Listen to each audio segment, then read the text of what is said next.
안녕하세요. 김호준입니다. 지난 12월 29일 국회 본회의에서는 대단히 이례적인 사건이 있었습니다. 여당인 민주당이 발의하고 국회 해당 소위와 법사위를 통과한 광물공사 지원법 개정안이 부결됐습니다. 여당이 발의하고 야당이 합의한 법안이 법사위까지 통과하고서 본회의에서 여당 의원의 반대 토론에 의해서 부결된 사례는 찾기 힘듭니다.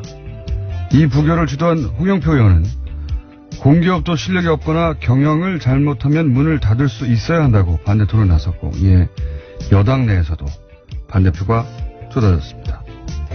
이로써 이명박 정부 시절 터무니없는 투자로 현재 6,900%의 부채 비율과 완전한 자본 잠식 상태에 빠진 자원광물공사는 파산 위기에 이르렀습니다. 진작에 몇 년 전에 이루어졌어야 할 일이 비로소 이루어진 건데요. 남는 질문이 이겁니다. 누가 이 사태를 책임질 것인가? 멀쩡했던 공사 하나가 수조의 국민 세금을 축내고 이렇게까지 완전히 망가졌는데 그 누구도 책임지는 사람이 없습니다. 누가 책임질 것인가? 김호준의 질문이었습니다.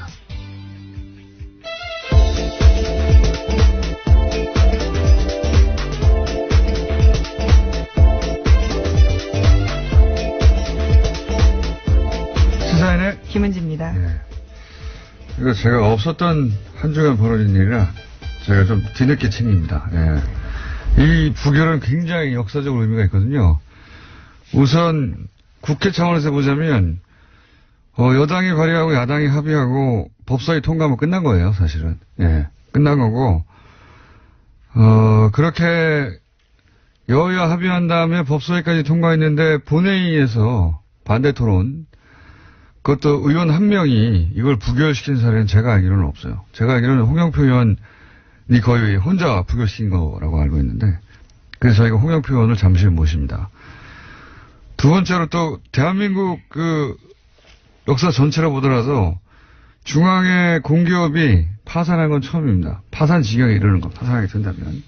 지방의 무슨 도시공사나 이런 것이 파산 위기에 처했던 것이 몇 번 있었어요. 뭐 인천도시공사, 뭐 용인도시공사. 근데 중앙 공기업이 파산하면 이건 건국 이래 최초가 되는 거예요. 중앙 공기업은 망할 수가 없거든요. 자원외교 탓이라는 이야기가 파다하고 있죠. 파다 100%죠, 100%. 자원외교. 네, 이 코너에서도 한번 알려드린 바가 있는데요. 네. 중앙 공기업은 망할 수가 없어요. 왜냐면은 정부가 보증을 서거든요. 네. 대한민국이 망하지 않는 한 중앙 공기업은 망하지 않는 겁니다. 그래서 뭐 회사채 발행해도 초우량 등급으로 그 회사가 일을 잘하냐 못하냐에 떠나가지고 정부가 보증하니까요. 돈을 못 받을 리가 없는 거죠. 예. 그런데 이 자원광물공사는 이명박 정부 시절의 투자로 저희가 홍영표 의원과 좀 다뤄보겠지만 완전히 6,900% 부채 비율 들어보셨어요? 세계 신기록이에요. 제가 이런 이어풀이 빠져버렸네요.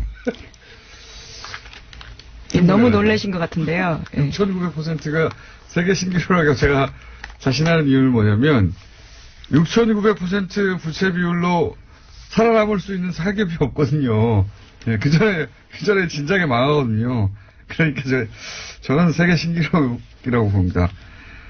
그동안 계속 세금으로 막아주고 있었던 거죠. 예. 공기업이니까 망하게 할 수 없으니까 정부가 계속 돈을 대주었던 거예요. 그 돈으로 몇 조 까먹고 계속 또 달라고. 지금까지도 충분히 많이 했습니다. 또 달라고 한 거거든요, 이번에 1조를. 그거를 홍영표 의원이 막은 겁니다. 예.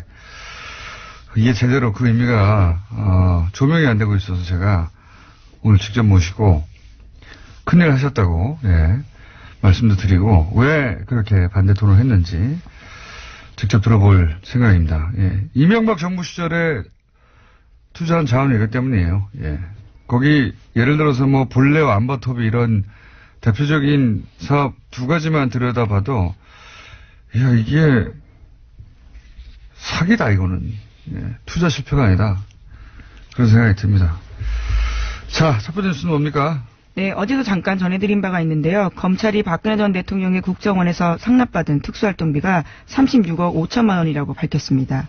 지금까지 수사를 바탕으로 검찰은 어제 박근혜 전 대통령을 추가 기소했는데요.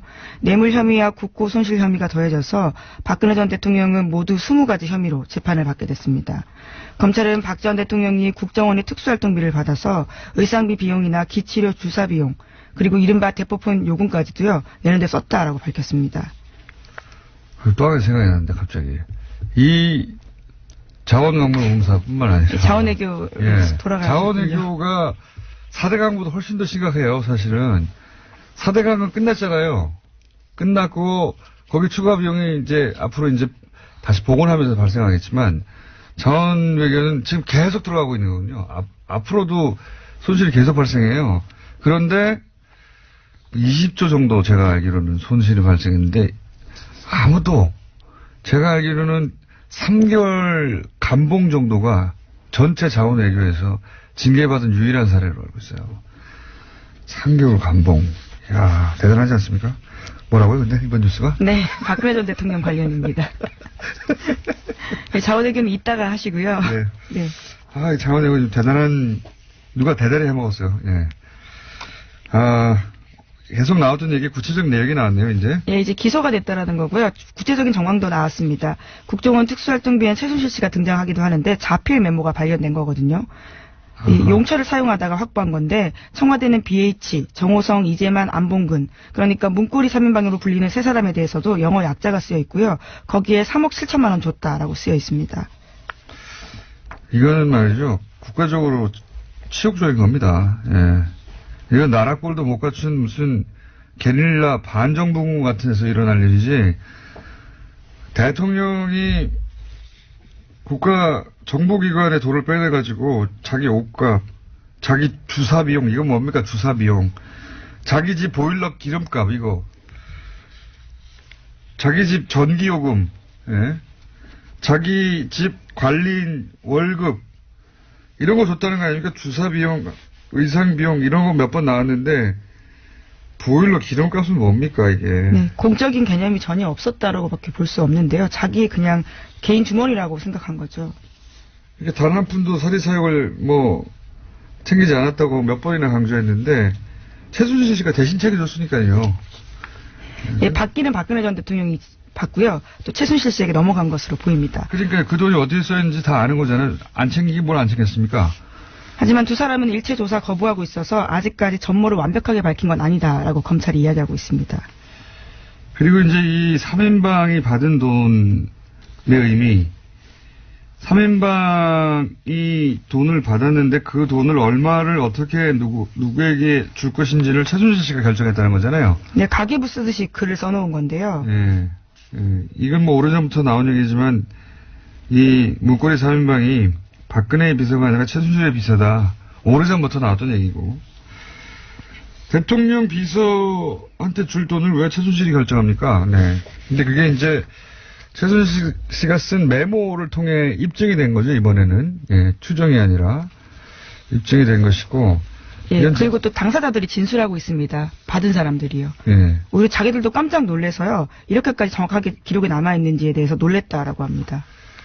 최순실 씨의 메모에도 남아있고 실제 받은 사람도 맞고 나간 돈도 맞고, 그리고 이런 돈들을 이제 쇼핑백에 넣어서 그걸 테이핑해가지고 못 보게 전달했다는 거잖아요. 네, 심지어 관저에서요. 최순실 씨와 박근혜 전 대통령이 같이 있을 때 돈을 줬다라고 진술했습니다. 문고리 3인방이요.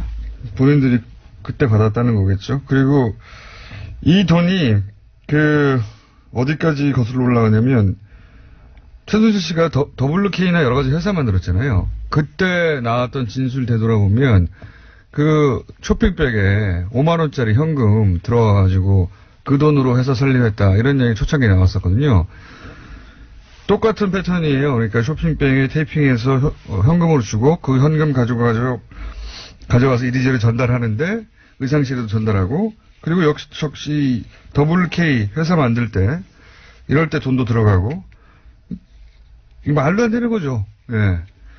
그리고 그런 회사 가지고 돈을 챙겨서 빼먹으려고 하다가 들킨 거 아닙니까? 사리사욕을 안 챙기긴요. 이렇게까지 사리사욕을 지저분하게 챙깁니까? 어떻게. 국가적으로 치욕적인 사건입니다, 이건. 우리나라 같은 규모, 체제가 갖춘 나라에서는 앞으로도 영원히 안 나올 사례예요. 구체적으로 밝혀졌네요, 구체적으로. 저는 보일러 기름값이 옷값보다 더 충격적이에요. 네. 유류비도 있고요. 사적인 비용을 엄청 썼습니다. 왜냐하면은 대통령 공적 행사에 의상비라고 생각하고 썼을 수도 있다. 이해해 주려면 그렇게 이해해 주려고 적극적으로 의지를 가지고 이해해 주려고 해도 자기 집 보일러 값은 아무 상관이 없잖아요. 참네. 그것도 1,000만 원이 넘는 금액인데 3년 동안 1,200만 원 가까이 썼습니다. 사람도 없는데 겨울에 얼까봐 보일러 돌리는 기간에 그 돈을 얼마 되지도 않는 걸. 네, 에어컨 설치 비용도 있고 사저 수리비, 사저 관리비 급여 등 다 포함되어 있습니다. 설치비는 뭡니까? 정말. 자, 다음 뉴스는 뭡니까? 네, 국세청이 어제 다스를 특별조사했습니다. 조사관 등 60여 명을 경북, 경주 다스 본사와 공장, 충남 아산 지점까지 동시다발적으로 급파한 건데요. 회계장부와 컴퓨터 하드디스크 등을 확보했습니다. 이번 세무조사는 서울지방국세청에서 맡았습니다. 다스가 지난해 대구지방국세청에 정기 세무조사 받은 것을 감안하면요. 국세청이 다스 사안을 그만큼 중요하게 판단하고 있다라고 해석됩니다. 중요했으면 진작에 했어야죠. 저희가 9월, 10월 내내 떠들었는데 이제야 이를 들어서야 어쨌든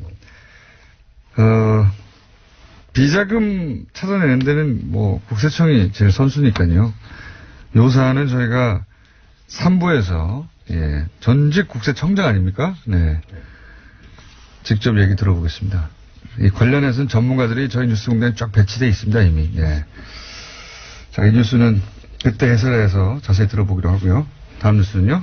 네, 문재인 대통령과 도널드 트럼프 미국 대통령이 어젯밤 평창 겨울올림픽 기간 동안에 한미연합 군사훈련 하지 않기로 합의했습니다. 잠깐만요. 그 전에 이 세무조사를 했는데 이 세무조사 했다보다 저는 더 중요한 뉴스가 뭐냐면 세무조사 직전에 격리 직원이 빠져나갔다는 거죠. 네, 어제 SBS 단독 보도인데요. 이따가 이야기하신다고 해서 이 부분을 빼놓고 넘어갔는데 그러면 말씀을 드리겠습니다.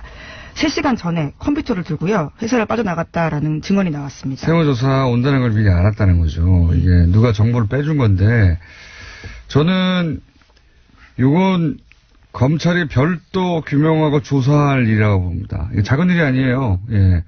지금 국세청이 특별 세무조사를 하려고 하는데 그 직전에 다 알고 격리 직원이 PC 챙겨가지고 회사를 빠져나갔다는 거 아닙니까? 네, 의혹의 핵심 인물입니다. 120억 원 비자금 조성 관련해서요.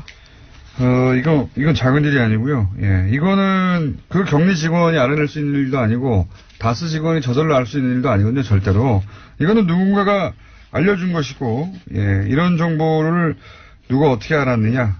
이거는 별도 조사에 다스 특별 세무조사하고는 별개로 검찰이 조사할 대상이라고 봅니다. 여기 작아 보이지만 굉장히 큰 문제가 있다고 봅니다. MB 라인이 여전히 살아있어서 정보가 글로 새나갔다 이렇게 보여지는 거거든요. 자, 그리고 또 하나는 김백준 씨가 이 다스 돈 문제 관련해서 관련이 있다 이런 뉴스도 MBC에 나오더라고요. 네, 김백준 전 청와대 총무기획관이 관련되어 있다라는 증언을요 검찰이 확보했다라고 합니다. 너무 당연한 거죠. 너무. 김백준 씨는 이명박 전 대통령의 집사 돈관리 총괄. 그렇죠. 하루 이틀이 아니라 한 20여 년 이상 했던 분이고 당연한 것인데 이제 당연한 것들이 이제 보도되기 시작했습니다. 네, 최동영 전 다스 경리팀장 인터뷰 내용인데 영어로 써서 공문 양식에다가 그거를 김백준 씨한테 사전허가 받았다라고 합니다. 140억 돌려받을 때 업무의 총괄을 이제 김재수 LA 총영사나 청와대 내 민정수석실 모 행정관 이런 분들이 서류를 작성하거나 실무를 했지 않습니까? 근데 그게 이제 김백준 씨라고는 당시 청와대 총무기획관, 청와대 살림을 총괄하는 사람이죠. 이분이 총지했다 하는 이야기가 처음 나온 겁니다. 네, 이에 대해서 해명을 들으려고 여러 차례 연락을 했는데 답변을 듣지 못했다라고 MBC가 밝히고 있습니다. 김백준 씨는 알고 있죠. 다스가 누구 것인지 정확하게 알 수밖에 없는 분입니다. 이제는 많은 분들이 알 것 같긴 한데요. 네. 하지만 아직은 말을 못 하잖아요. 다스는 누구 겁니까? 성명불상이라고들 말하잖아요. 공식적으로는. 자, 이 뉴스 때문에 문재인 대통령이 도널드 트럼프 대통령하고 통화하기 밀렸네요. 예. 네. 무슨 통화했답니까? 네. 평창 올림픽 기간 동안에 연합 군사훈련 하지 않겠다라는 건데요. 이와 관련해서 평창 올림픽이 안전하고 성공적으로 개최되도록 최선을 다하기로 합의했다라고 합니다. 이번 통화는 트럼프 대통령의 제안으로 이뤄졌다고 합니다. 그렇군요. 문재인 대통령이 트럼프 대통령을 잘 다뤄요, 보면. 트럼프 대통령은 이 모든 게 자기 덕분에 일어난 일이다라고 생각하게만 만들어주면 만사 오케이 스타일이거든요. 실제로 트위터에 그렇게 썼습니다. 그럴 줄 알았어요. 뭐라고 썼어요? 네. 자신의 대북 압박이 없었으면 불가능한 일이었을 거다라고 주장했습니다. 그러니까요. 트럼프 대통령을 다루는 방법은 이겁니다. 이게 다 당신 덕분이다. 네, 그러니까 우리가 잘 이 일을 할 수 있도록 도와달라 그러면 오케이가 돼요. 네. 그러고 나서 자기가 트럼프 대통령은 자기가 트윗에 자랑할 거리가 생긴 거거든요. 즉시 자랑하고 또 역시 자랑했군요. 네. 자기 덕분에 남북 대화 조짐이 보인다 이런 건가요? 네, 그렇죠. 그러면서요. 지금처럼 북한과 남한 사이에 대화 회담이 이루어지는 게 가능했을 거라고 믿는 사람이 과거엔 없었지만 자기가 이뤘다라는 식의 이야기를 한 겁니다. 미국의 모든 힘을 쓸 의지를 보여줬다. 그렇기 때문에 이뤄졌다라는 거죠. 자기 때문에 굉장히 늦어졌죠, 실제로는. 늦어졌지만, 어쨌든, 이렇게 생각하라고 하세요. 이렇게 생각하고, 본인은 트윗거리 하나 얻고, 예. 저희는 이제, 이 긴장 모드를 좀 풀면, 트윗 하나 주고, 우리는 이런 걸 얻으면 얼마나 좋습니까? 예. 문재인 대통령 스타일하고 트럼프 대통령 스타일하고 묘하게 일을 풀어나가는데 어울립니다. 예. 묘하게. 하지만 앞선 트위터 내용들은 미국 내에서 굉장히 날선 비판받았는데요. 김정은의 핵단추보다 자신의 핵단추가 더 크다라는 내용을 썼습니다. 이에 대해서 미국 내에서는요. 정신건강 문제 이야기까지 나왔습니다. 이게 정말 유치한 트윗이거든요. 그러니까 핵단추 발언을 김정은 친년사에서 했지 않습니까? 네, 그렇죠. 자신 책상 위에 핵단추가 항상 있다 이런 이야기 했습니다. 그런 얘기를 하자 바로 내 핵단추는 더 크다고 그랬던가요? 크고 강력하다. 네. 이거 정말 유치한 트윗이고 왜 미국의 그 기자들이 이걸 문제 삼았냐면 수컷들이 내게 더 커. 이렇게 원초적으로 이제 서로 다투는 수준의 그런 수준의 내용을 읽히는 트윗이었거든요. 실제로 워싱턴 포스트가 그러한 지적들을 했습니다. 저도 그 트윗 봤는데 진짜 유치하다. 짝이 없다 생각했었는데 이제 이걸 가지고 기자들이 문제 삼은 거죠. 이 정도 되면 트럼프 대통령 정신건강을 걱정해야 되는 수준 아니냐라고 기자들이 백악관 가서 정례 브리핑 때 물어본 겁니다. 질문을 한 거예요. 정신건강 걱정해야 하는 거 아니냐고. 이게 말이 되냐고. 정신건강 얘기는 저희가 오랫동안 해왔지 않습니까? 예, 앞서가 한주동장 정신건강 얘기가 나온 거예요. 실제. 제가 알기로는 그리고 트럼프 정신건강에 대한 전문가들의 서적이 나왔잖아요.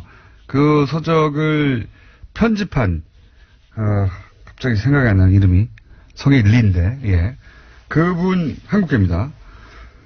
그분이 민주당 의원들하고 만나가지고, 최근에 트럼프의 정신건강에 대해서 논의를 했대요. 예. 트럼프에게 핵단추를 만들어도 되느냐, 정신건강이 어떠냐, 스트레스 지수가 어떻게, 뭐 이런 얘기를 했다고 저는 알고 있습니다. 예. 정신건강을 정말 걱정하는 거죠. 네, 그런데 대통령이 이야기한 자신의 책상 위에 핵버튼이 있다라는 이야기도 가짜뉴스라고 하는데요. CNN 등 미국 언론들의 이야기에 따르면 비유적인 표현이다라고 합니다. 실제로는 가방이 있다라는 거죠. 이거야 영화에 보면 나오잖아요. 가방에 들고 다니는 거. 비유적인 표현이고 가짜뉴스라기보단. 예, 빨간 버튼은 콜라 부를 때나 누르는 거라고 합니다. 콜라 우출용이라고요. 미국의 다수 언론들이 전하고 있습니다. 백악관 책상에 빨간 버튼이 있긴 있습니다. 그걸 누르면 콜라가 온다는 거예요. 예, 직원들이 콜라 들고 왔다라면서요. 작년 언론과 인터뷰 도중에도 그러한 바가 있다고 합니다. 네. 미국 언론들도 트럼프를 대통령으로 두다 보니까 뉴스의 수준들이 그렇게 되어가네요. 어쨌든 트럼프 대통령으로부터 어쨌든 군사훈련을 연기하는 것에 대해서 100% 지지한다는 발언을 끌어냈으니까 보수 진영에서 어떻게 합니까? 이것도 큰일 났네요. 공격거리가 사라져가지고. 자, 시간이 다 됐네요? 네. 오늘 좀 두서없이 진행됐습니다. 제가 자원외교에 너무 꽂혀 계셔서요. 그죠. 오래전부터 예. 관심이 있었던 사안이거든요. 그 영화도 만들었잖아요. 예, 실제로 홍 의원은 배우이기도 하다고 들었습니다. 그분은 홍익표 의원이고요. 죄송합니다. 예, 네, 예. 영화 저수지 게임에 나왔던. 예, 예. 그리고 오늘 나오실 분은 홍영표 의원으로서, 예. 홍영표 의원은 자원외교 관한, 예, 국회 최고 전문가 중에 한 분입니다. 몇 년 전부터 독학하시어서 깨우친 바가 큰데, 자, 그 내용은 저희가 잠시 후에 듣겠습니다. 오늘 여기까지 하겠습니다. 네, 시사인 김은지였습니다. 감사합니다. 네. 국민의 세금을 담보로 해서 아무리 잘못해도 아무리 부실한 기업이라도 살아날 수 있다는 것은 저는 있을 수 없다고 봅니다. 예고해드린 대로, 예, 광물자원공사, 국가공기업으로 첫 파산 사례가 될 수 있는 이 한국광물자원공사 지원에 관한 법안을 국회 본회의에서 부결시킨 분입니다. 더불어민주당 홍영표 의원 나오셨습니다. 안녕하십니까? 네, 안녕하십니까. 홍영표입니다. 오랜만에 뵙겠습니다. 네. 아니, 어떻게 이렇게 부결을 시켜버리셨습니까? 제가 알기로는,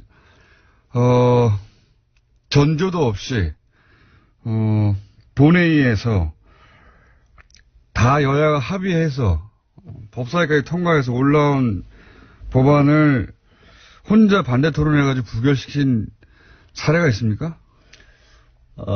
사실 20대 국회에서 처음이고요. 네.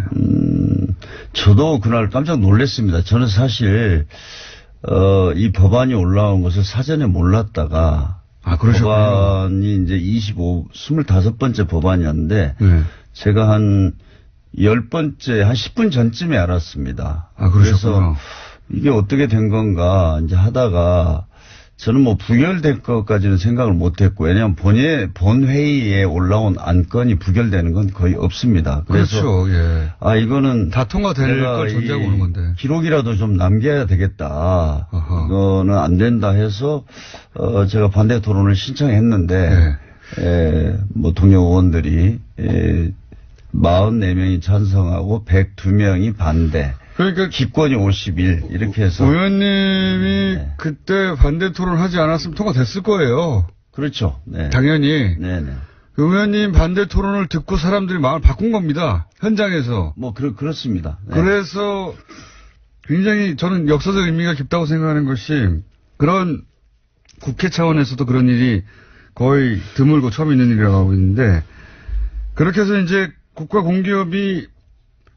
국가공기업도 일을 잘못하고 손해를 끼치고 하면 망할 수 있다는 첫 번째 사례를 보여줄 수도 있게 된 거 아닙니까? 그렇습니다. 네. 네.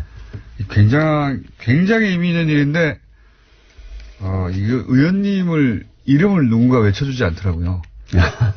제가 그래서 모시고 이름을 외쳐드리려고 모셨는데, 자, 그러면 왜 그랬느냐, 왜?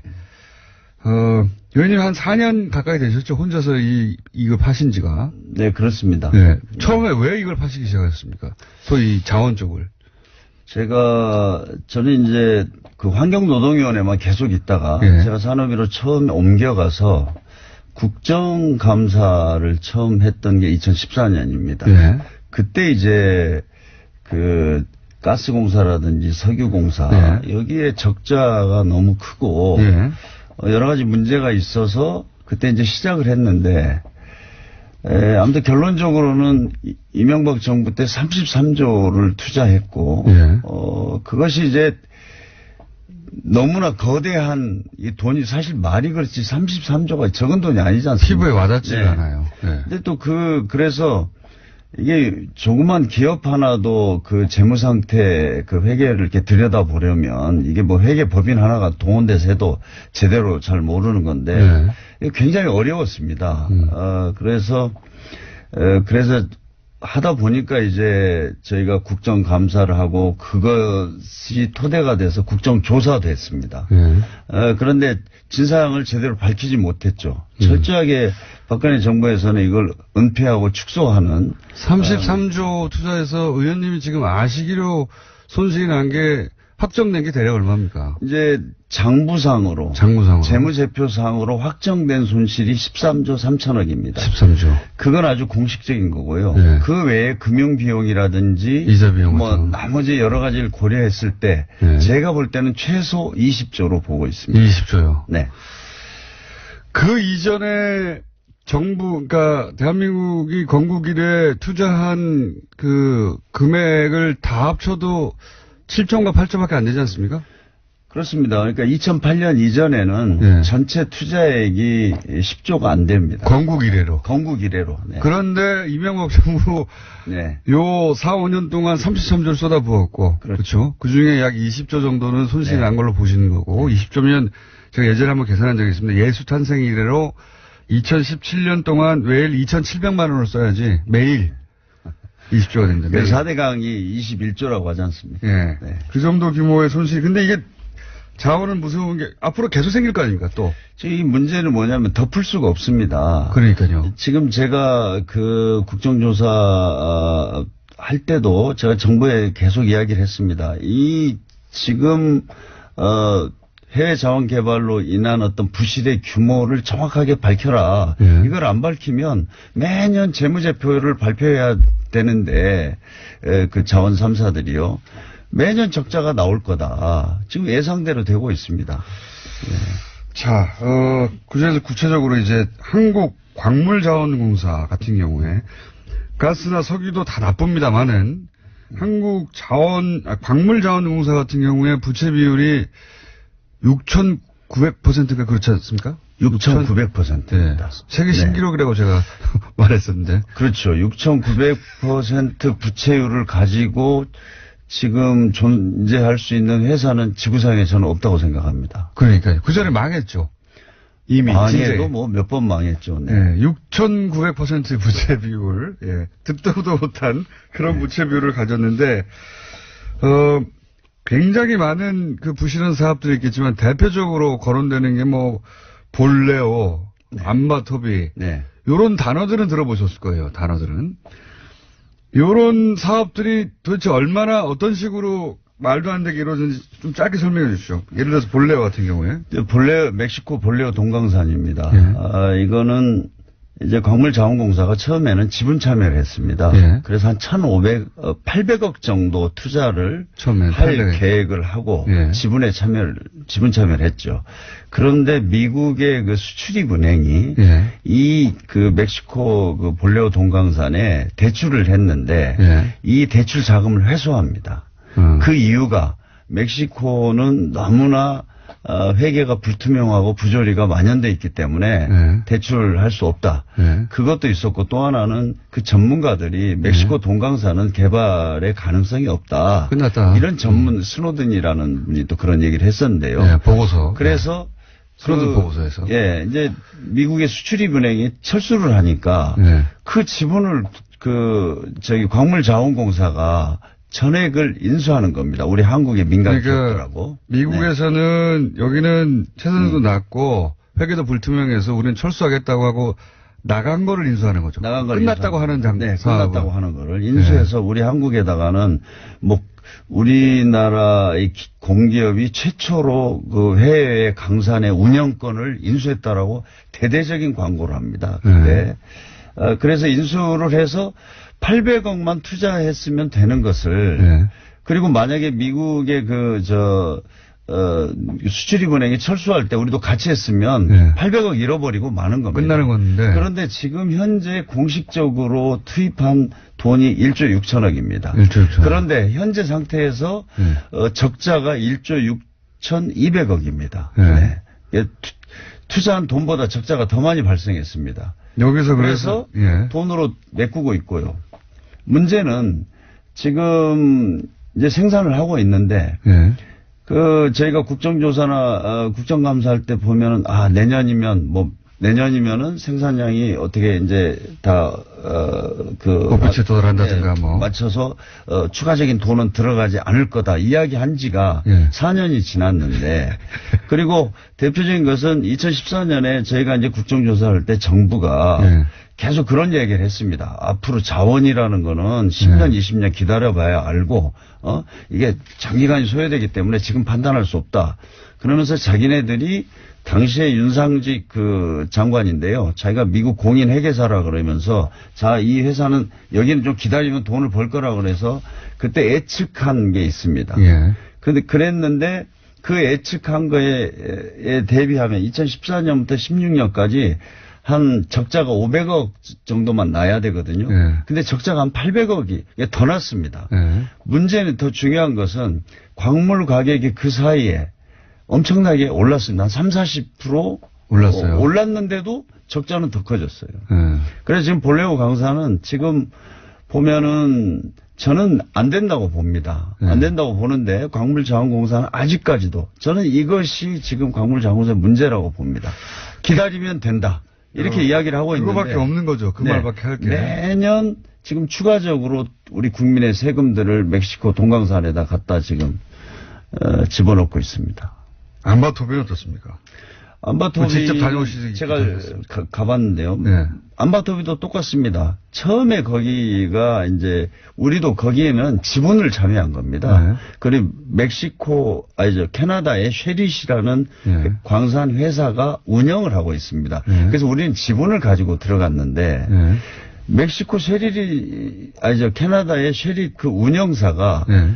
돈이 없어요. 네. 그러니까 처음에는 한 3조 정도의 총 투자금이 든다고 해서 우리가 지분 참여를 했는데 네. 그게 9조가 됐습니다, 지금. 구조가 됐어요. 그 사이에 우리도 따라서 돈을 계속 넣다 보니까 네. 약 한 3천억 정도만 투자하기로 했던 것이 지금 한 2조 넘게 투자를 한 거죠. 그러면서도 지금 한 푼도 못 건지고 오히려 자, 우리 그 캐나다의 쉐리사가 자, 우리 운영 자금이 없어. 돈 내놔. 안 되면 우리 파산할 거야. 이러니까 지금 매년 거기다가 돈을 갖다 집어넣고 있는 겁니다. 이게 패턴이 보면은 비슷합니다. 그죠? 네. 네. 패턴이 비슷합니다. 비슷해요. 네. 처음에는 지분 참여 형식으로 간다고 그러다가 결국은 그쪽의 부채를 우리가 다 떠안아주고. 그렇습니다. 예. 그러니까 볼레오는 운영권을 완전히 인수해서 하다가 그냥 폭삭 망한 거고. 그 떠안아주고 그런데 이제 그쪽에서 배짱을 튕깁니다. 희한하게도. 그렇죠. 예. 네. 그쪽 회사에서 돈 더 안 넣으면 우리 망한다. 계속 그 얘기하면 우리 계속 돈을 넣어줘요. 그렇죠. 이런 패턴을 한 곳이 아니라 여러 곳을 계속 유지합니다. 그리고 그런 회사들은 대부분 희한하게도 캐나다에 근거를 둔 회사입니다. 그렇지 않습니까? 그렇습니다. 그 캐나다의 거기는 쉐릿이라는 회사죠. 마다가스카르 안바토비. 근데 아무튼 뭐 이 자금 집행 과정 이런 것들이 정말 불투명한 게 그 자원 개발 전체적으로 너무나 많습니다. 석유공사 캐나다 얘기하니까 또 저희가 네. 생각나는 것이 이번엔 석유공사 얘기인데 하베스트 같은 경우도 그렇습니다. 네. 거기도 캐나다에 베이스를 둔 마이크를 좀 입 앞으로 대주십시오. 네. 예. 너무 볼적으로 대주셔가지고 네. 캐나다 얘기가 나와서 제가 다시 한번 말씀드리는데 이제 다른 왜냐하면 석유공사도 마찬가지고 석유공사는 더 많이 잃었거든요. 석유공사는 예. 광물자원공사는 현재까지는 한 3조 2천억 적자로 돼 있습니다. 9조입니다. 9조. 석유공사는 규모가 크니까 등치가 네. 크고 거기에 하베스트 건 같은 경우는 또 얼마나 황당한지 좀 말씀해 주십시오. 그 하베스트 거는 대표적으로 한 2조가 들어갔는데 네. 저희가 300억에 매각을 했죠. 네. 2조를 투자해서 예. 300억에 매각을 했습니다. 2조를 투자해 300억에 거기 그래서 그게 이제 하베스트가 가장 큰 문제가 되는 것은 이게 최경환 예. 지금 그 장관이 이제 저지른 일로 저희들은 보고 있고 거기에는 또 메릴 린치라는 브로커 예. 여기와도 또 관련이 있고 이게 또 캐나다에서 일어난 일 아닙니까? 이 메릴린치 브로커 부분을 좀 설명해 주셔야 할 것이 네. 왜냐하면 지금 의원님은 너무나 많은 사실을 이 머릿속에 넣고 계시니까 뒤죽박죽으로 나오기도 합니다만 일반인들은 모르거든요. 그러니까 네. 요 캐나다의 하베스트라고 하는 그 석유 정유회사 석유 뭐라고 불러니까 두 가지입니다. 우리가 하베스트하고 날이 있지 않습니까, 그죠? 그렇죠. 그러니까 네. 날은 정유 공장이고, 정유 공장이고, 그다음 석유가 매장되어 있는 그 석유 이제 시추할 수 있는 네. 그 이제 업스트림과 다운스트림 이렇게 이야기를 합니다. 네. 그런데 원래는 이제 석유 매장돼 있는 것을 그 광산을 산 거죠. 예. 네. 그것만 사기로 했습니다. 예. 그거를 사려고 이제 석유공사 한 2달 동안 협상을 했고 그 협상이 이루어져서 그 당시에 강영원 사장이라는 사람이 2009년 10월 14일 날 현지에 내립니다. 사인하러. 예. 내렸더니 거기서 갑자기 날이라는 정유 공장을 끼워 팔겠다고 해요. 그러니까 우리가 산다고 말하지도 않았고 관심도 없었죠. 전혀 한번 현장에 가보지도 않은 거를. 실사도 해본 적도 없는 날이라고 하는 정유회사까지. 네. 그래서 이거는 뭐 국정감사나 국정조사 과정에서 그 직접 증언이 있었으니까요. 그래서 그 사장이 내려서 그 얘기를 들으니까 기가 막히지 않습니까? 네. 나는 돈을 1조짜리를. 네.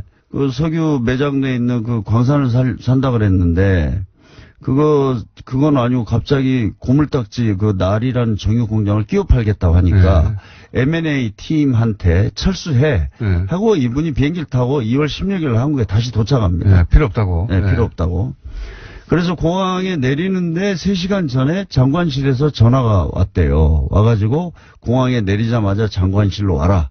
해서 이분이 토요일 날 오후에 최경환 장관실로 갑니다. 네. 가서 최경환 장관하고 면담을 하고 나와서 현지의 M&A 팀한테 다시 전화를 합니다.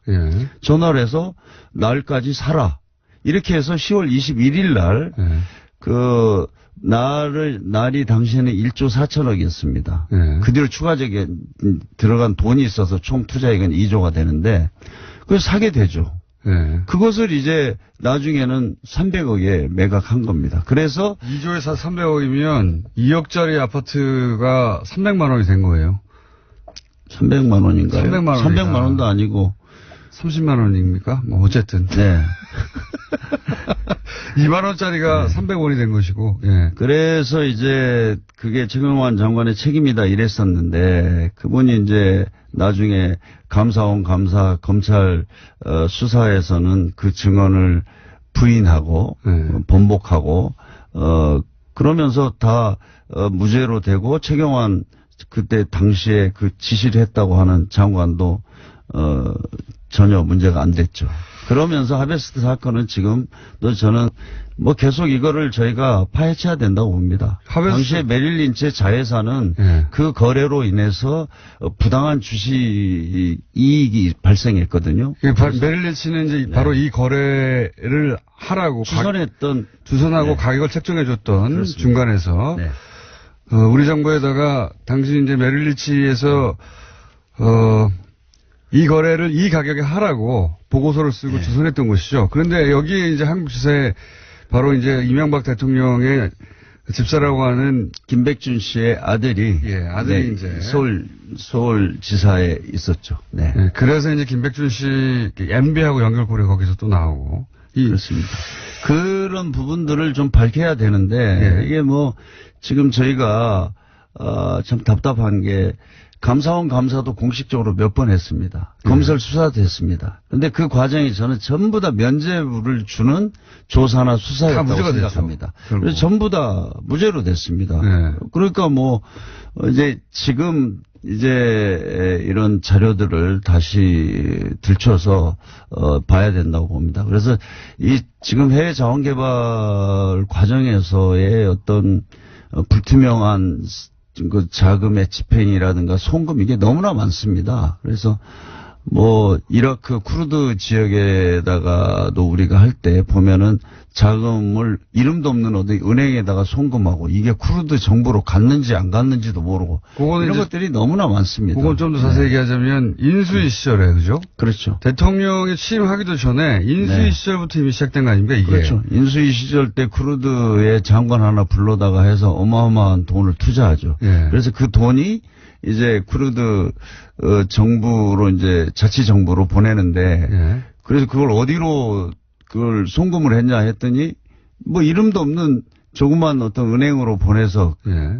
제3국이죠. 예. 그 돈이 들어갔는지 안 갔는지 모른다고 또 문제 제기를 했더니 그 당시에는 뭐 쿠르드 자치 정부에서 또 뭐 항의를 하고 뭐 그런 일이 있었습니다만은 네. 이상한 은행으로 들어갔고 그게 결국은 어떻게 되는지 우리는 알 수가 없고 네. 그리고 나서 거기서도 무슨 브로커가 등장하지 않습니까?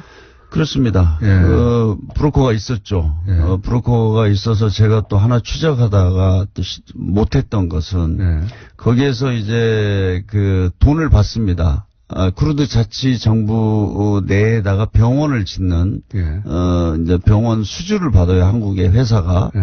회사 그러니까 한 400억 정도 됩니다. 지금 기억으로는 400억 정도가 되는데 제가 제보를 받았던 것은 그 돈 그러면 공사 대금이 나가야 되잖아요. 예. 이 돈이 안 나가는 거예요.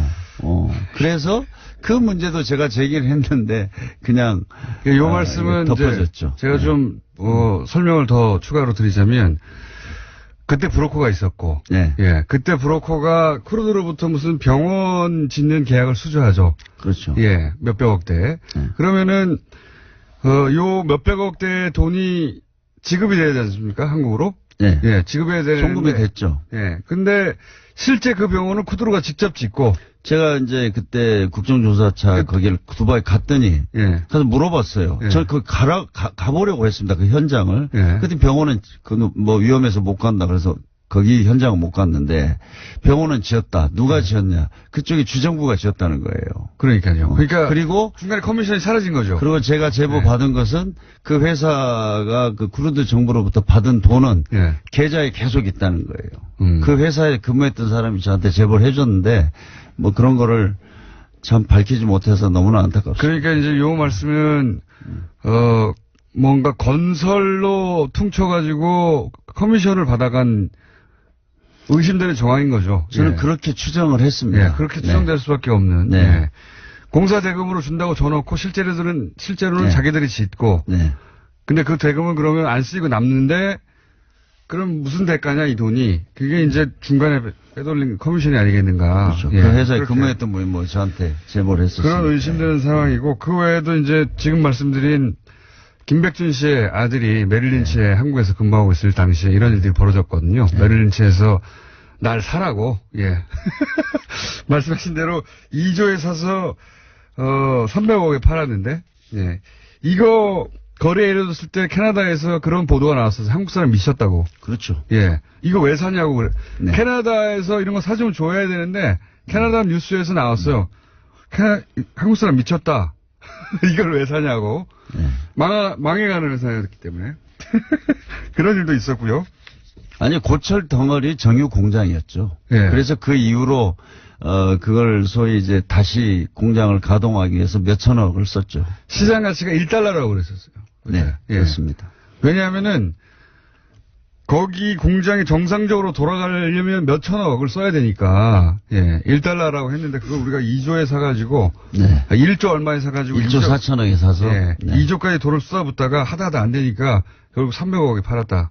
뭐 300억도 지금 그것도 금융비용이 뭐 나중에 하나- 금융비용과 세금 뭐 이렇게 하면은 더 들어갔다고 하는데 그건 네. 제가 그 뒤로 확인을 못했습니다. 300원이 아니라 네. 빵원이라는 얘기가 있습니다. 저도. 마이너스일 겁니다 아마. 네. 그래서 생각하는 게 이런 거 아닙니까? 이거가 어떻게 국가 단위에서 이런 지속적으로 이렇게 투자 실패할 수 있는가? 이거는 네. 사기를 당한 것 같은데 네. 사기를 우리가 한 번 당할 수는 있지만 이 모든 자원 관련 공사들이 지속적으로 어떻게 계속 당하느냐? 이건 중간에 누군가가 같이 당한 게 아니라 공모한 거 아니냐? 이런 의혹이 계속 제기되지 않습니까? 근데 그런 걸 수사해야 되는데 그동안 못했죠. 그렇습니다. 지금 제가 말씀드린 대로 그 당시에 이 정책을 세우고 집행했던 주요한 사람들은 뭐 다, 단 한 명도 문제가 된 적이 없고요. 처벌받은 적이 없죠. 한 번도. 처벌받은 적이 없습니다. 그리고 저는 지금 제가 이번에 반대 토론을 했던 것은 지금 현재도 광물자원공사 석유공사가 지금 실체적인 진실을 스스로 밝히지 않습니다. 그것이 문제라고 생각합니다. 사야 됩니다. 오늘 여기까지 하고요. 네. 의원님 또 오실게요. 네. 맛백입니다. 홍영표 의원이었습니다. 김어준의 뉴스 공장.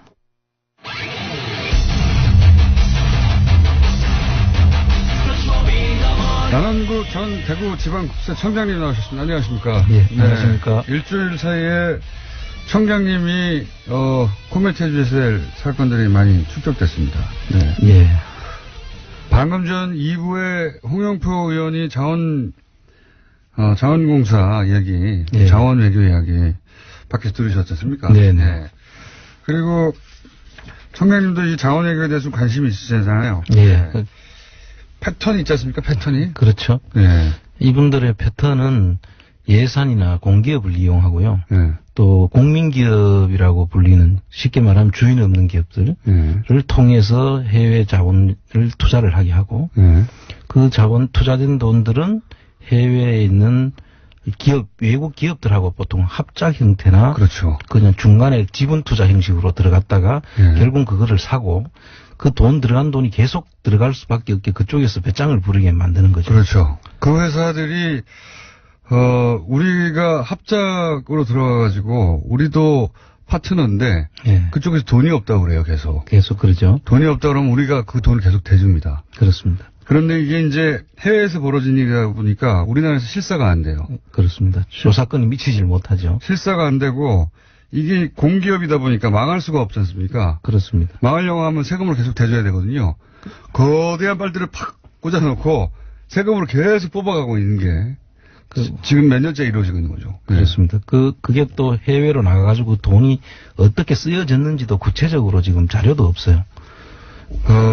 제가 알기로는 그 장부가 없어요. 예. 예를 들어 볼레오 광산 같은 경우 돈이 어떻게 쓰였는지 그 장부가 국내에 없습니다. 예. 또는 뭐 마다가스카르 같은 경우에는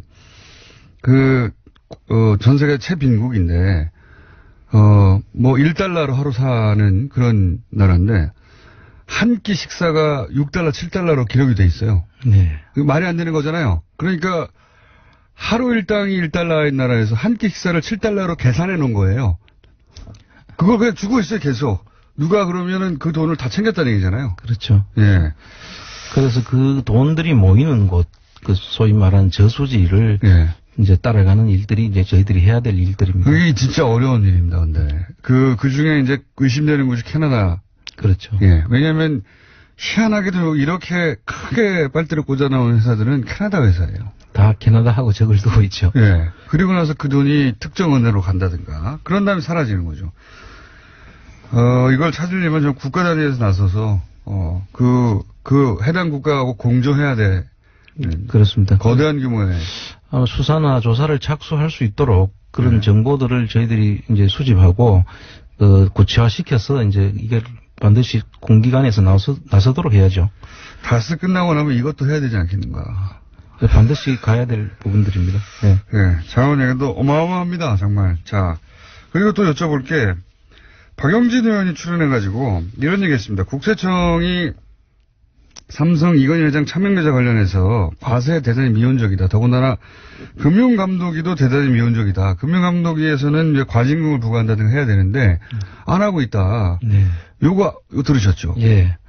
요거 말이 되는지 좀 또 정리해 주십시오. 금융위에서 가징금을 가세하는 것을 법규에 규정이 없다. 예. 그래서 가세하기 어렵다라고 답변을 했다고 해서 제가 찾아봤습니다. 그 내용을 보니까 금융실명법이 이제 93년도에 긴급명령이 있었고 네. 97년도에 법규가 제정이 됐거든요. 네. 법률이 제정이 됐는데 그 법률 제정이 된 것이 그 전에 그 차명으로 있던 것이더라도 법률 제정 이후에 밝혀지는 차명으로 밝혀지는 경우에 그 전과를 가세하도록 한다라는 그런 내용이거든요. 네. 그러면 금융실명제 법이 제정되고 이후에 만들어진 계좌에 대해서도 차명으로 밝혀지면 당연히 가세하기 위해서 만든 그렇죠. 법이죠, 이 법이. 그렇죠. 그런데 그 법이 그때 당시에 그 법 만들어진 게 금융실명법 이전에 만들어졌다고 해서 그 계좌가. 그 계좌가 만들어졌다고 해서 예.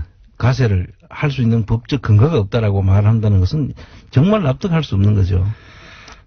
이게 헷갈리게 좀 들리실 수 있는데, 예, 그죠? 다시 한번 정리해 주시죠. 93년도 긴급명령이 있고 법 제정까지는 한 4년이 걸려가 97년도에 되거든요. 예. 그러니까 그 긴급명령이 이 발동이 되고 난 전에 그때 이제 차명 계좌로 이제 있던 계좌가 있었다. 예. 그러면 96년도 이후에 예. 이게 차명 계좌로 97년도 이후에 밝혀졌어요. 예. 그러면 그 부분에 대해서는 가징금을 매겨라는 게 이 법의 취지였습니다. 예. 그런데 지금 현재 금융실명제가 이루어졌으니까 이전의 차명들은 다 실명으로 바꿔라 이거죠. 그렇죠. 예. 그래서 그 안 된 것을 그 뒤엔 가징금을 매겨라는 것인데 예. 지금 문제가 된 것은 법이 제정이 되고 난 뒤에 계좌가 차명 계좌가 만들어졌기 때문에 예. 그 전에 만들어진 것은 가징금을 매길 수가 법에 규정이 없기 때문에 할 수 없다. 이런 내용으로 지금 이야기하는 것이죠. 이해가 가시는지 모르겠네. 예. 어쨌든 잘 이해가 안 가시더라도 말이 안 된다는 거가 핵심입니다. 이게 이 금융실명제는 실명으로 전환하라는 거죠. 그렇습니다. 근데 실명으로 전환 안 했어요. 예, 안 하기 때문에 거기에 대해서 가징금까지 매기겠다는 거죠. 예, 과징금을 매기라고 하는 건데 지금 그 금융위에서는 실명 전환 안 한 거가 발견됐는데, 예. 그렇죠? 그거는 근데 금융실명제 이전의 것이기 때문에 과징금을 매길 수 없다고 하는 거잖아요, 지금. 아니, 금융실명법이 만들어지고 난 다음에 예. 금융실명법이 97년도에 제정이 되고 난 다음에 또 차명으로 개설했기 때문에 예. 법- 그렇죠, 그렇죠. 그 이후에 개설된 것은 가세를 법에 없기 때문에 가세할 수 없다는데 이거는 금융실명법을 왜 만들었는지를 생각해 보면 금방 답이 나올 일이죠. 이해했습니다. 예. 혹시 이해가 안 되시면 다시 들어보십시오. 이해가 됐는데, 금융실명제는 실명으로 그 계좌를 다 만들려고 하는 건데, 예. 그 법 이후에 차명이기 때문에 문제가 없다. 그렇습니다. 그러니까 요 법이 마치 97년 이전의 계좌만 문제 삼는 것처럼 네. 그렇게 해석했다는 거잖아요. 그렇습니다. 예. 예. 말도 안 되는 거죠. 네. 그럼 지금은 차명으로 막 만들어도 된다는 얘기잖아요. 그렇습니다. 그런 식으로 해석을 했어요. 금융위에서. 그렇습니다. 삼성 거니까 그렇게 했겠죠. 일반인 같으면 절대 있을 수 없는 일이죠. 예. 이 금융위 해석대로 하자면 지금은 우리나라는 금융실명제를 안 한다는 겁니다. 그렇습니다. 그 해석대로만 하자면 지금 막 차명을 만들어도 돼요. 그렇게 해석한 거고요. 삼성권에서 그렇다 이렇게 말할 수밖에 없고 오늘의 주요 사안 중에 하나는 다스 세무조사가 이제 들어갔습니다. 네네. 예, 다스 세무조사 들어갔는데 제가 관심 있는 게 두 가지입니다. 하나는 국세청이 직접 나서서 다스를 세무조사하면 의지를 가지고 지금 우리가 이때까지 의혹을 제기했던 것을 다 밝혀낼 수 있습니까? 저는 이제 아주 확실히 밝힐 수 있다. 그 전에 이제 보통 이제 검찰 수사는 예. 보통 진술과 예. 일정 부분에 확보된 증빙 예. 이런 걸 가지고 주로 하는 거죠. 예. 그런데 이제 사람을 갖고 하는 거죠. 사람을 중심으로 해서 이제 네. 그 수사가 되는 것이고요. 국세청 조사는 장부를 중심으로 해서 수사가 네. 이루어지거든요. 그 조사가 이루어지고 그 다음에 이제 그 금융을 특히 금융조사를 병행을 하고 있습니다. 예. 그럼 금융 추적된 내용하고 장부하고 또 검찰 조사에서 진술되어 있는 진술 내용하고 이게 삼자가 사실 맞아 떨어져야지 그게 사실에 가까운 것이 될 수 있지 않습니까? 그래서 이 두 가지 증빙 서류들하고 또 그 장부에는 보통 일반적인 장부가 있고 B장이라 그래서 예. 몰래 만들어 놓는 장부가 있을 수 있습니다. 예. 그래서 사실 그거를 확보를 하면은 예. 너무 쉽게 끝나는 거고. 예, 조사가 끝나는 것이죠. 예. 그래서 이 어제 조사를 가서 장부를 예치를 이제 국세청은 압수수색이라는 용어를 쓰지 않고 그 영장을 발부받아야 되는 것이니까요. 그런데 국세청은 예치와 영치라고 이야기를 하는데 장부를 동의하에 받아오는 것입니다. 네. 기업으로부터. 그래서 그걸 가지고 확인을 하게 되면 상당히 실제에 가까운데 접근할 수 있다. 저는 그렇게 보고 근데 있습니다. 장부를 가짜로 만들고, 그리고 가짜로 만들어낸 장부는 없애버리거나, 이렇게 되면 좀 어려워지잖아요. 그렇지만 금융조사를 통해서, 예. 확보할 수가 있죠. 그래서 장부는 전부 다 금융 흐름을 뒷받침하고 있지 않습니까? 그렇죠. 그래서 은행 거래라든가. 예, 그 모든 장부하고 그 흐름이 같아야 되니까. 그리고 세금 계산서라든지 모든 게 이제 다 만들어. 어딘가에 구멍이 생기게 돼 있다는 거죠. 그렇습니다. 가짜로 만들어. 모든 게 이 사변과 대변이 다 같이 맞아야 되거든요. 그런데 제가 오늘 뉴스 나온 걸 보면 핵심 격리가 3시간 전에 자기 PC하고 들고 사라졌다는 거 아닙니까? 그렇습니다. 이런 일은 국세청 내부에 누군가가 내부자가 이 정보를 유출했다는 거 아닙니까? 그렇게 볼 수밖에 없는 정황인데요. 네. 사실 이 특별세무조사에서 이제 현장에 이 특별세무조사를 착수하게 되면 네. 극비리 하는 거잖아요. 예, 극비리 합니다. 보통 정기세무조사 같으면 네. 미리 언제 나갑니다.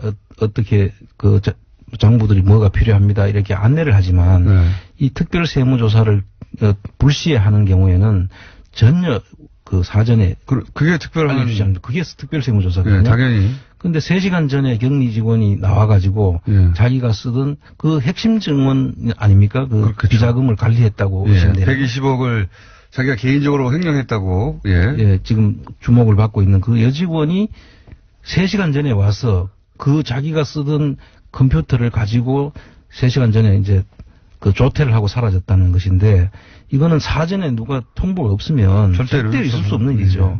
국세청에서 나왔다는 얘기죠. 사실 미리 준비를 했다면 이 조사 나오기 한참 전에 그 서류들을 없앨 수가 있었을 텐데 미리 조사 나가기 3시간 전에 나와서 그것만 가지고 사라지고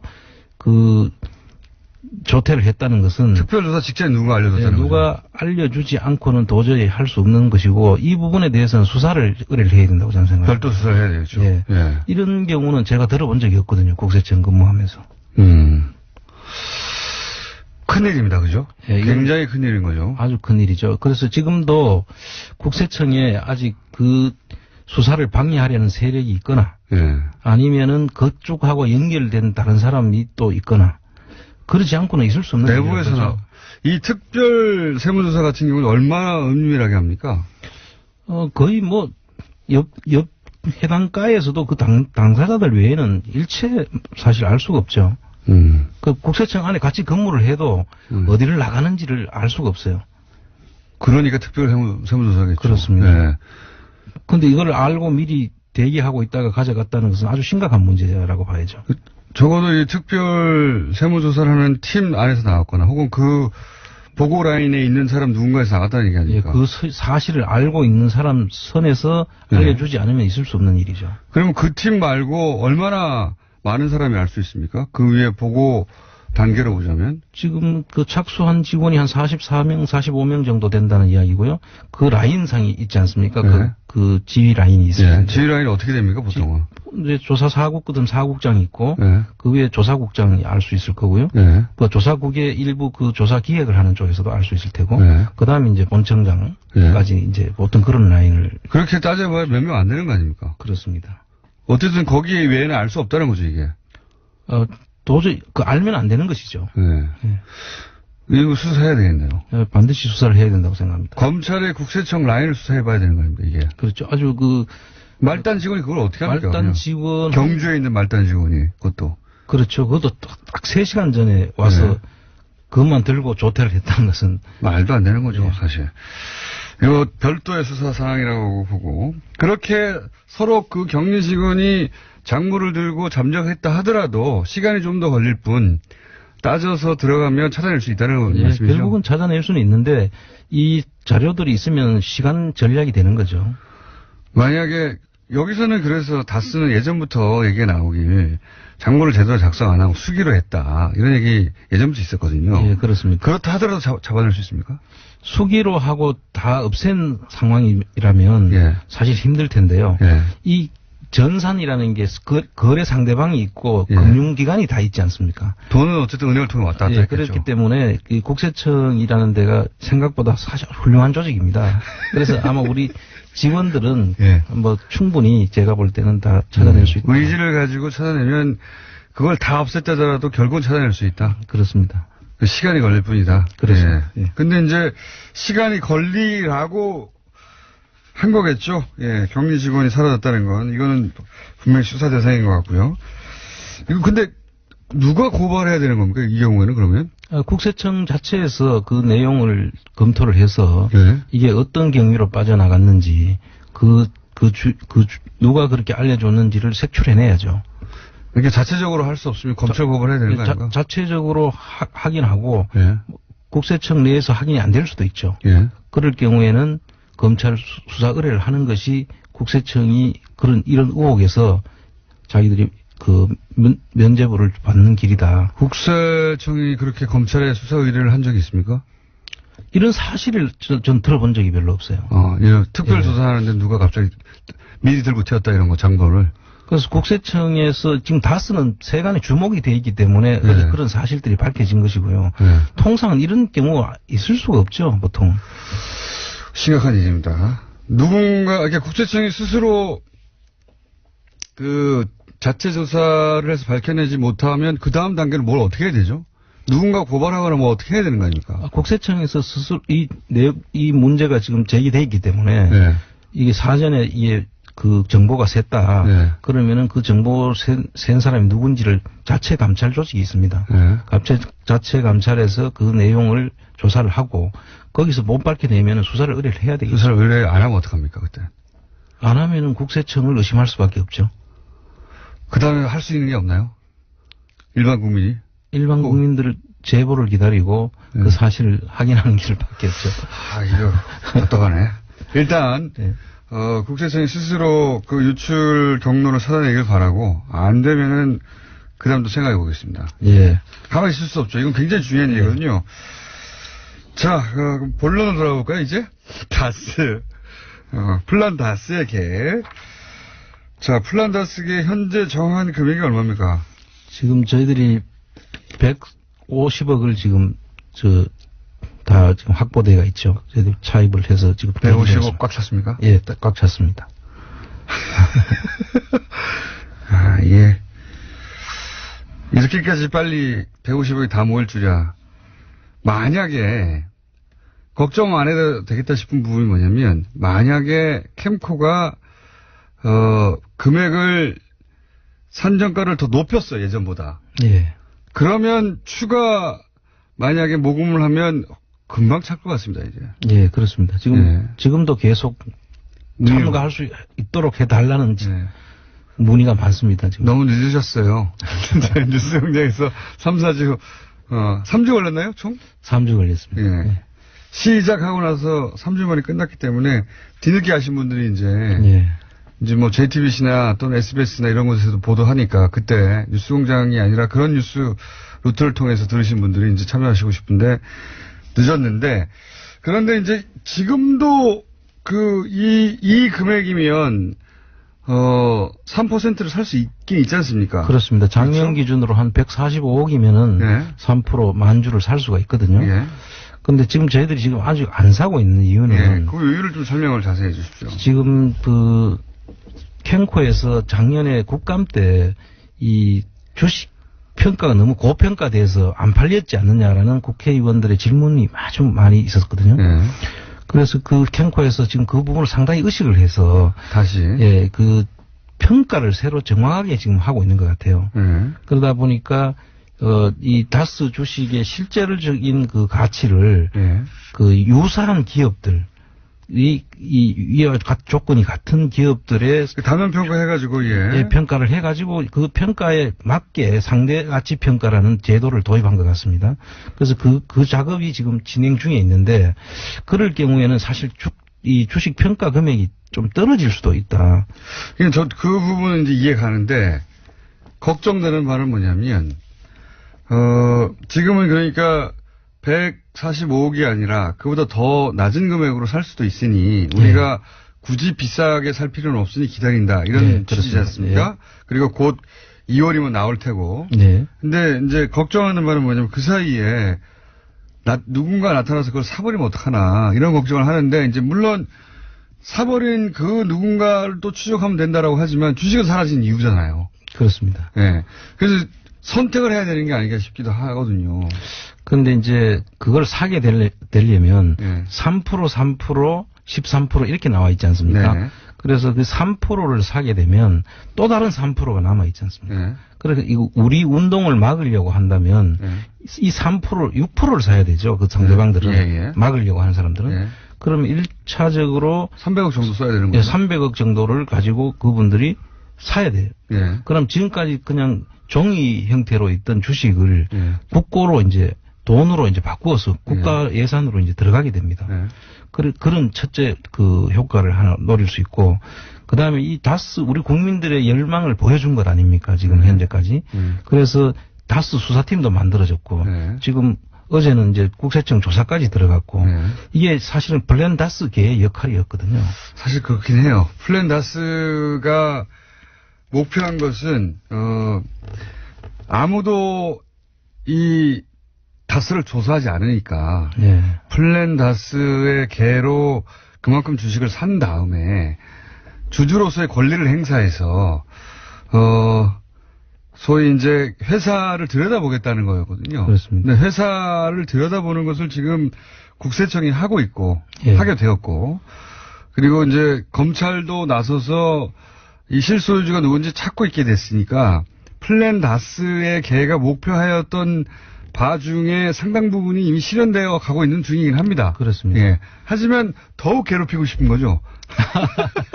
그래서 이제 저희들 이 모아준 이 차입금도 네. 다 이 국민의 돈이기 때문에 저희들은 하나 이거를 그 허투루 쓸 수 없단 말이죠. 그래서 그건 알겠어요. 그건 알겠는데. 근데 예를 들어서 지금 평가 금액이 120억 정도로 떨어졌다고 하면 예. 저희들이 그 145억을 주고 샀을 때 나머지 3%가 예. 120억에 또 살 수 있도록 나왔다 하면 우리 국민들 돈 30억이 그냥 그 아까운 돈으로 그냥 사라지는 아니, 거죠. 그 점은 제가 충분히 이해하는데, 네. 여기에 참여한 분들은 예를 들어서 그러면 이제 개인으로 나누면 만약에 15만 원을 했는데 내가 한 2만 원 손해봤어. 이럴 수 있는 거 아닙니까? 예. 2만 원, 3만 원 손해봤어. 이럴 수 있는데 그 2만 원, 3만 원 손해봤어 또 감수하실 것 같거든요. 저는 그 3% 예를 들어서 아예 3% 사고 3% 추가로 삽시다. 6% 확보합시다. 6% 확보한 다음에 차명이 밝혀지고 나면 그 차명 주주들은 그 권한이 제한된다면서요. 네. 그럼 6%를 가지고 행사할 수 있는 권한이 더 많지 않습니까 혹시? 권한 행사를 할 수 있는 것은 있지만 네. 이게 이제 그 사실은 이 소송을 과정을 거쳐야 됩니다. 그 사람들이 내 차명이에요 하고 이렇게 밝혀 나오지는 않지 않습니까? 검찰이 검찰과 국세청이 이제 밝혀지면 네. 좀 저희들이 조금 더 갈 수 있겠지만 네. 이거 우리가 주식을 사가지고 실소유주를 밝히는 게 문제지 네. 우리가 실제로 그 경영을 할 일은 아니지 않습니까? 직접 경영하려고 한 건 아니죠. 아니니까. 네. 그래서 지금 저희들의 목적은 네. 사실 실소유주 밝히는 데 있기 때문에 네. 이거를 우리가 추적해서 막 그 소중한 돈이지 않습니까? 네. 그 돈을 가지고 따라가면서까지 매집을 하거나 경영이나 이런 데 목적이 있으면 우리가 달리 결정을 해야 되지만 저는 제 말은 경영이 아니더라도 경영을 하려고 하는 건 아니었죠. 당연히. 예. 네. 실소유주를 밝히려고 하는 것이죠. 예. 네. 그리고 만약에 차명이 밝혀지고 난다면 권한이 행사되니까 6% 가지고 이 회사의 실체를 정확하게 밝혀내는데 모든 권한을 행사할 수 있다. 네. 이런 취지 아니겠습니까? 지금 검찰하고 국세청이 되어 가는 걸 보면 어쩌면 우리가 안 사도 될 수도 있습니다. 그 제대로 빨리 밝혀지면. 그러나 그렇게 생각하시면 안 될 것 같고요. 제가 보기에는 그러니까 이 금액을 넣은 분들은 이 금액을 다 회수하지 못하고 뭐 몇만 원 손해를 보더라도 그 감수하고 넣으신 분들이거든요. 그러니까 가격을 떨어지길 기다린다는 거는 돈을 아낀다고 생각해서 하시는 건데 그게 아니라 기회를 놓칠까봐 안타까워하는 거거든요. 근데 이제 그런 네. 측면이 아니라 저희들이 이제 나중에 이거 주식을 환가를 해서 다시 또 돌려줘야 되는 돈이지 않습니까? 그 돈 네. 자체가. 근데 물론 적은 금액으로 다시 돌려받겠다는 그런 의지는 충분히 있다고 저도 생각을 합니다. 그 열망을 보면. 누군가 해먹은 게 아니죠. 이거 그러니까요. 저희는 적극적으로 참여해서 청장님 제가 이제 누구를 대변하냐면 그렇게 답답해하는 분들이 있긴 있거든요. 예. 그분들의 마음을 지금 대변해서 말씀드리는 건데 청장님의 말씀도 충분히 이해합니다. 이해하는데 저는 이 국가기관도 믿어야 되겠지만 국가기관이 다른 데로 새지 못하도록 절대 다른 생각하거나 속도 조절 못하도록 네.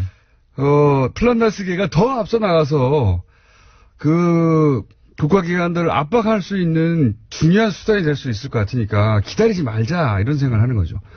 예, 그거는 제 타이밍을 한번 또 이 방송 마치고 한번 다시 의논해 보시죠. 예. 그래서 그냥 확 그냥 확 그냥 사서 뭐 개인당 몇만 원씩 손해 보더라도 저는 누구도 항의하지 않을 것 같습니다. 그렇게 해서 그 주식을 가지고 계속 압박하고 예. 이게 얼마나 오랫동안 기다려온 겁니까? 근데 저희들 이 진행을 하는 입장에서는 상당히 여러분들의 돈도 저희들이 소중하기 때문에 많은 지금 고민이 되고 돈을 있습니다. 아끼려고 하지 마시고 목적을 달성하는 데 집중해야 된다. 왜냐하면은 우리가 뭐 사모펀드라면 내 돈 10만 원 중에 3만 원 날려서 이 나쁜 놈 이럴 텐데 그게 아니기 때문에 그렇게 생각 안 하셔도 될 것 같다라고 생각하시는 분들을 제가 지금 대변해서 말씀드린 겁니다. 자 오늘 여기까지 하는데 마지막으로 항상 말씀드리지만 요 돈은 그 주식을 위해서 쟁여놓은 돈이고 아무도 건들지 않고 있고요. 요 운동을 하시는 국민재산 되찾기 운동본부는 운영자금단으로 아주 돈은 150억이 쌓여있는데 허덕허덕하고 있기 때문에 다음에서 스토리 펀딩 중이니까 좀 참여를 해주시면 감사하겠습니다. 안원구 스토리 펀딩 치시면은 다음에 찾을 수가 있습니다. 네, 그렇습니다. 예. 돈이 없어요, 여기가. 150억을 잔뜩 안고 거지 상태에 있다.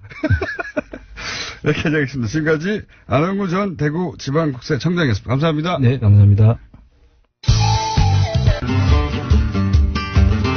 혀준 황교익 선생님 나오셨습니다. 안녕하십니까. 안녕하십니까. 예. 입니다. 본인이 예. 싫어할 수도 있지만 예. 저는 그냥 혀준으로 부르기로. 다른 데서는 다르게 불리시고 여기서는 혀준으로. 뭐 이빨로 먹고 사는 사람 뭐 이런 이야기 하잖아요. 예. 뭐 혀로 먹고 사는 사람 맞잖아요. 맞는 것 같기도 하고 그래요. 그리고 한 번 들으면 딱 꽂힙니다. 그래요? 예. 그런 얘기 주변에서 안 합니까? 혀준 괜찮다고. 허준 선생님한테 조금 이렇게 허준 선생님은 몰라요. 몇백 년 후에 황교익이라는 자가 혀준이라 불리는구나. 몰라요, 선생님은. 그래도 그 허준 선생님 어디 뭐 유적 뭐 있나? 아 산수도 있나? 없는 것 같으네. 그런 것 같네요. 아 그러네요. 가서 이렇게 뭐 이렇게 이 말 써도 되겠습니까 하고 인사라도 여쭙고. 그러면 이렇게. 허씨 저기 문중에 가셔가지고 문중에 가셨어. 죄송합니다 앞으로.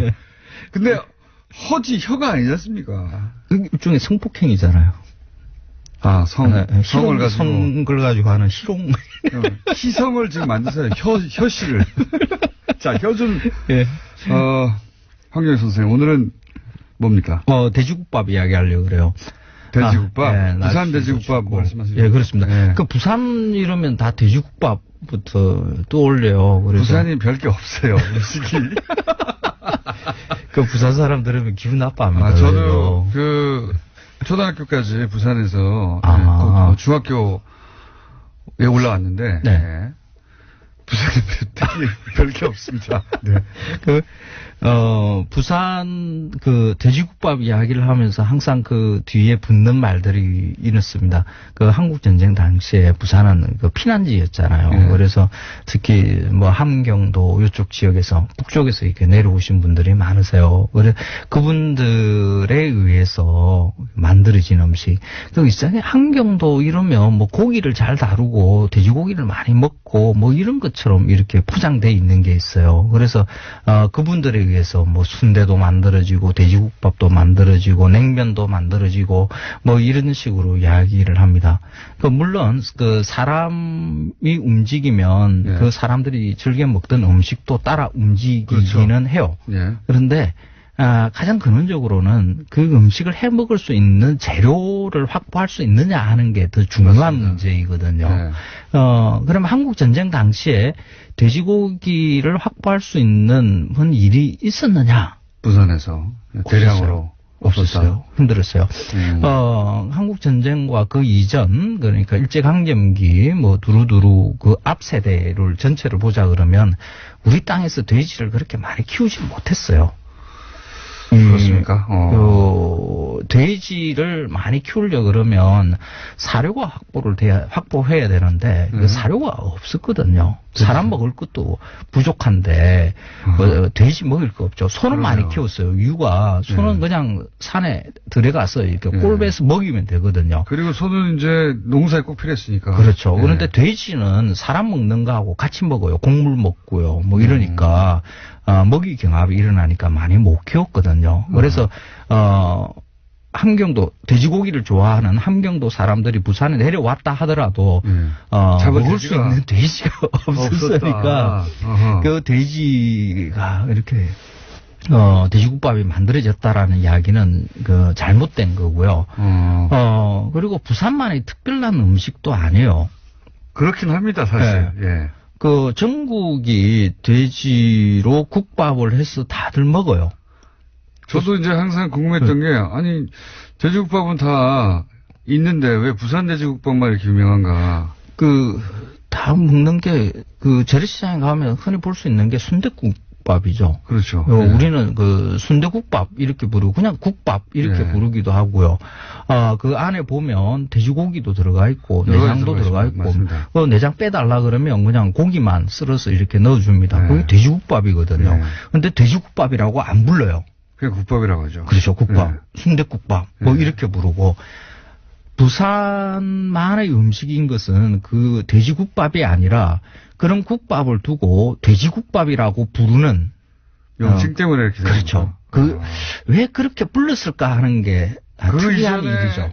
언제부터 시작됐는지 모르겠지만 그 이전에는 돼지를 안 넣다가 어느 순간부터 돼지를 넣기 시작해서 이렇게 된 거 아닐까요? 아니, 그럴 건 아니에요. 그 돼지는 옛날부터 좀 귀한 식량 자원이었으니까 함부로 잡고 뭐 이런 먹을 거 하는 이런 일은 없었거든요. 돼지를 한 마리 잡으면 어떻게든지 악착같이 이렇게 발라 먹고 양을 늘려서 먹어야 되는 거죠. 그 잔칫날에 머리도 먹고 발도 돼지를 먹고 했었죠. 그렇죠. 네. 잔칫날에 돼지를 잡을 때 보면 제가 어릴 때 기억 더듬어 보고 이러면 그냥 국밥이 기본적인 거죠. 돼지 한 왜 마리 부산 돼지국밥이 끓여요. 유명해진 거죠, 근데? 이름을 앞에 돼지를 붙인 거죠? 맞습니다. 예, 그게 왜? 맞습니다. 원래는 돼지고기 국밥. 예. 이라 부르든가, 전국이 다 쓰는 뭐 순대국밥이라 부르든가, 국밥이라고 이렇게 불러야 되는데, 부산 사람들은 이상하게 돼지고기에서 고기를 떼버리고 그냥 돼지국밥 이렇게 불렀어요. 그러니까 머릿속에 부산 사람이 아닌 다른 지역의 사람들은 돼지국밥 이 말에서 그렇게 맛있다는 그런 느낌을 못 받아요. 돼지국밥. 약간 돼지나 먹는 국밥 같은 느낌인데. 맞습니다. 예. 맞습니다. 그래서 와 어떻게 그런 음식을 먹어? 예. 그러니까 우리가 먹고 있으면서도 그 말을 들으면서 어떻게 그런 음식을 먹어 하는 좀 기괴한 음식인 것처럼 이렇게 여기지기 시작하는 거죠. 그래서 부산에 가면 돼지로 국밥을 끓여서 먹는데 우리는 순대국밥을 덜 먹으면서도 그냥 국밥을 먹으면서도 이제 그런 인식이 만들어지는 거죠. 그래서 부산만의 특별한 음식인 것으로 소비자들은, 보통 사람들은 인식을 하고 부산에 가면 그런 희한한 음식이 있으니까 그런 거 먹어봐야 돼. 이름 때문에? 그렇습니다. 그러니까 그 음식이라는 것은 어떤 이름으로 불리는가에 따라서 그 우리 머릿속에서 인식하는 게 조금씩 달라져요. 아, 그건 뭐 음식뿐만 아니라 다른 분야 다 마찬가지입니다. 맞습니다. 예, 예. 말이 맛을 만든다 그러거든요. 뭐라고 부를 것인가. 예. 그게 굉장히 중요해요. 칼난다스의 개라고 불려가지고 이게 터진 거거든요.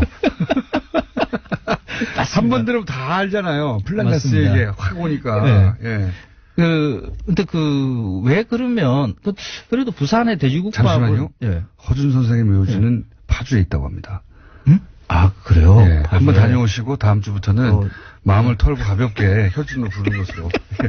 그런데요. 또 그까지 또 이야기를 하시고. 허준 방불가는 참고로 농담으로 강서구에 이야기를 있다고 합니다. 둘 다 다녀오십시오. 예. 뭐 김성태 의원 지역구네요. 네. 안 갑니다. 파주로 갔다 오겠습니다. 그런데 부산 지역의 돼지국밥은 확실히 돼지고기가 많이 들어가요. 네. 그리고 돼지국밥 내는 가게들이 다른 지역의 순대국밥 내는 지역보다 좀 많습니다. 그 까닭이, 부산이 돼지고기를 먹을 수 있는 기회가 더 많았어요. 다른 지역보다는.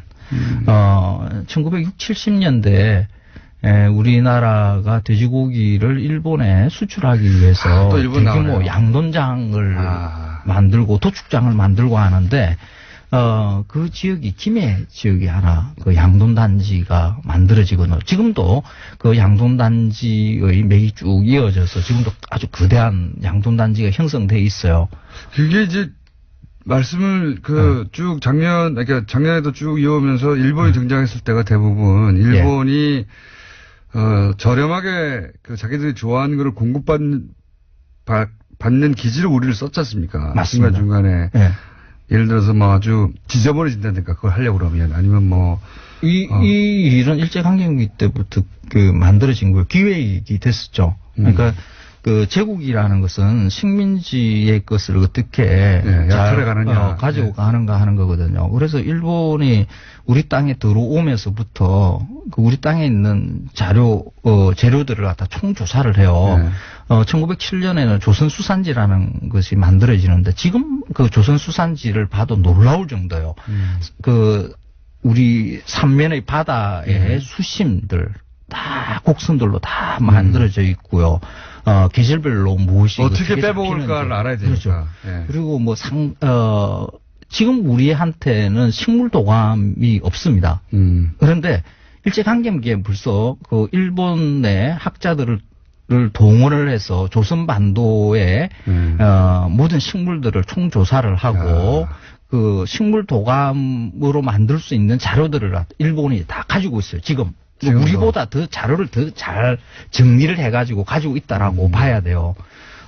그리고 우리 땅에서 주산지라고 할 수 있는 여러 가지의 그룹들이 있죠. 가평에는 잣나무가 있고, 보성에는 차나무가 있고, 어디죠? 남양주 이쪽에는 배밭이 있었고 하는 이런 것들, 집단으로 작물들을 재배하는 것, 이런 것들도 일본에 의해서 다 기획이 되는 거죠. 이 땅에는 이걸 심으면 좋겠다. 그 중에 돼지도, 일본이 김해 쪽에서. 그렇죠. 대량으로 생산해서. 이 일이. 뽑아갔다. 해방되고 난 다음에 완전히 끊어지는 것이 아니라. 계속 이어지고 있는 거죠. 대신 돈 주고 사간 거죠, 이번에. 그렇죠. 그래서 1960년대 일본이 경제적으로 조금 이제 잘 살기 시작하면서, 돼지고기를 넉넉하게 먹기 시작해요. 돈가스 좋아하잖아요. 돈가스, 돈가스 때문에. 그렇죠. 이제 그런 돼지고기를 확보를 하려니까. 국밥이 돈가스의 산물은 일본 돈가스의. 그렇다고 봐야 되는 거죠. 파생상품이네, 이게. 다른 지역에서는 그래도 돼지 머리나, 내장으로 하는 순댓국 이 정도밖에 못 먹었는데 부산은 그래도 이제 떨어지는 고기들이 조금 더 많으니까 김해에서 가까운 곳에서 고기가 조금 싸니까 그렇군요. 그래서 고기를 넉넉하게 넣은 돼지국밥. 해방이 아니라 이제 황해도에서 6.25 때 내려온 거하고 상관이 없군요, 이게. 그렇죠. 돼지고기 있으면 국 끓이 먹는 것은 전국 팔도에서 다 있는 그런 음식 습관이고요. 제주도에도 있지 않습니까? 부산에서 유난히 이게 유명하게 된 것은 일본에서 기분이 나빠요. 유래를 듣다 보면. 예. 그런데 이제는 조금 기분 안 나빠지기 시작해요, 요즘에는. 일본에 수출되던 것들이, 이제는 우리가 경제력이 조금씩 나아지면서 굳이 뭐 수출할 거 있나? 이게 가격이 이제 우리 국내도 그 소비층이 만큼 형성돼 있거든요. 그래서 국내 수요로 이렇게 많이 좀. 시장이 그랬다는 게 기분이 나쁘다는 거죠. 시장이 그랬다는 그 게. 돼지고기 같은 경우에는 조금 지금도 수출 많이 하는데 또 삼겹살은 또 수입 많이 하거든요. 끝났습니다. 그래서 수출을 계속하는 이런 산업 구조를 만들어야 되는가. 표준 한교익 선생님이었습니다. 구제역 청정 다음 주에 지역을 위해서. 뵙겠습니다. 안녕! 이 굉장히 중요한.